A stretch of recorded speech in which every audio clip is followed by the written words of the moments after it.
You are welcome to yet another episode of LFN What's Your Say? The leading listening show where we discuss important issues with important people like you. We are still featuring R. Kelly. Real name Robert Sylvester Kelly. Also known as the R&B King.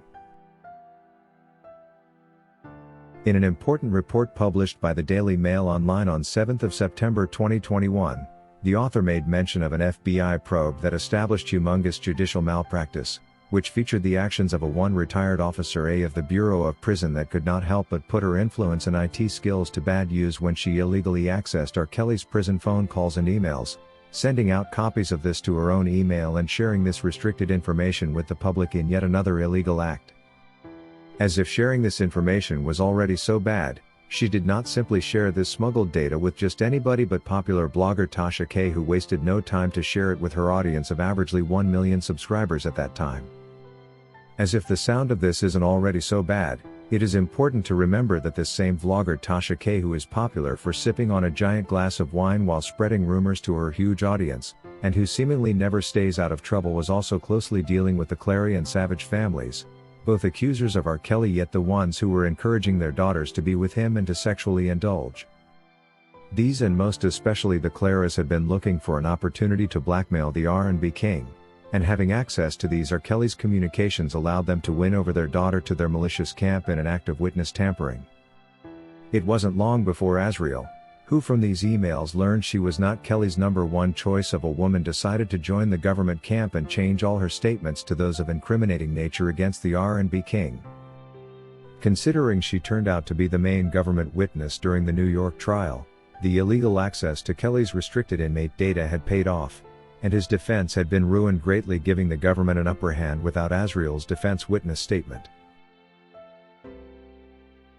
The FBI report meanwhile revealed that this officer A, who remains unnamed until today, did not access R. Kelly's prison communication data once, not twice, and not even 3 times, but a whopping 153 times, with no concerned officer attempting even once to stop him. Clearly, she wasn't acting alone and must have been helped by many other BOP officers who have since protected her identity and granted her immunity from prosecution.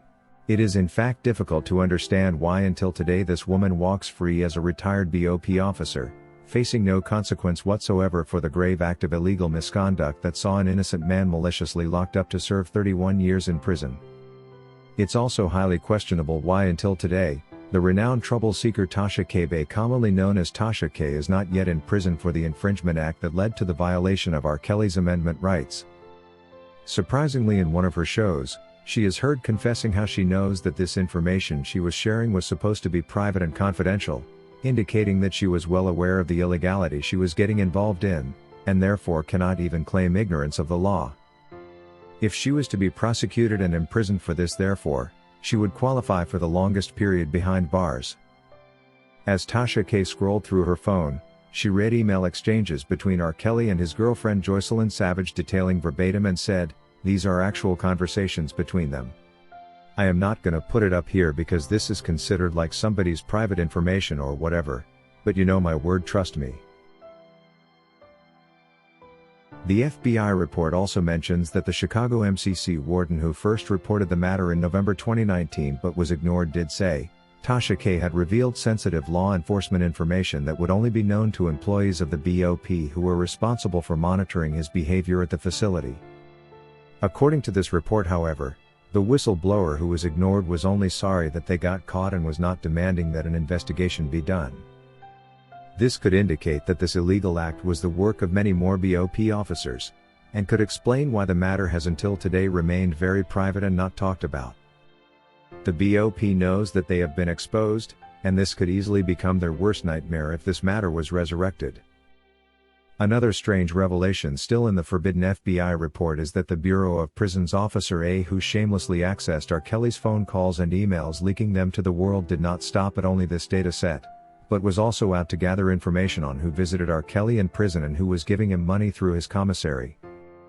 This information she managed to secure when she also illegally accessed his visitor's log and a statement of payments made into his commissary account, also highly restricted information. Americans cannot be at peace knowing that this is what has become of their justice system.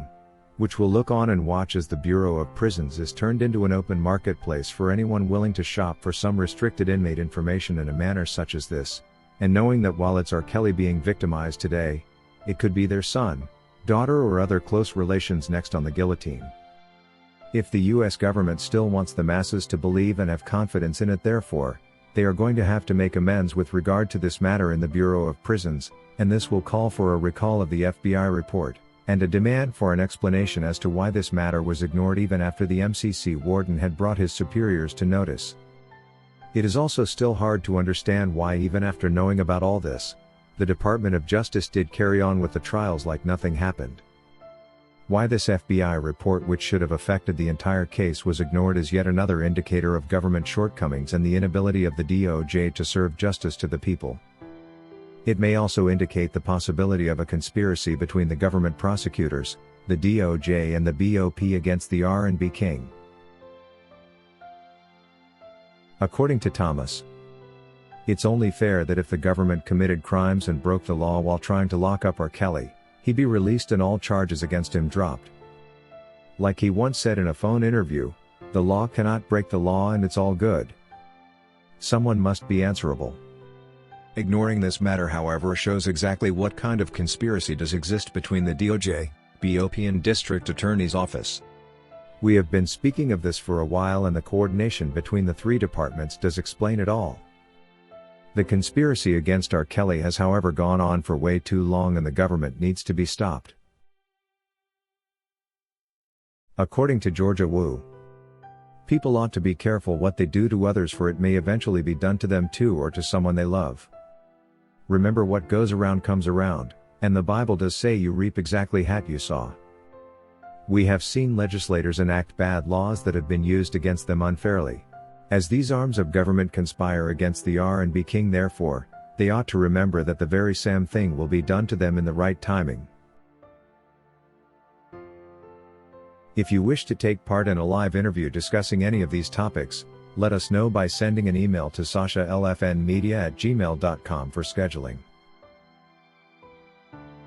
Thank you for watching today's video, a production of LFN Media, giving you another perspective of issues at hand. We make it our business to keep you updated with the truth amidst the cloud of lies the media wants you to believe. It is therefore important to subscribe to this channel, hit the bell icon and allow all notifications so that you don't miss out whenever we publish a new video.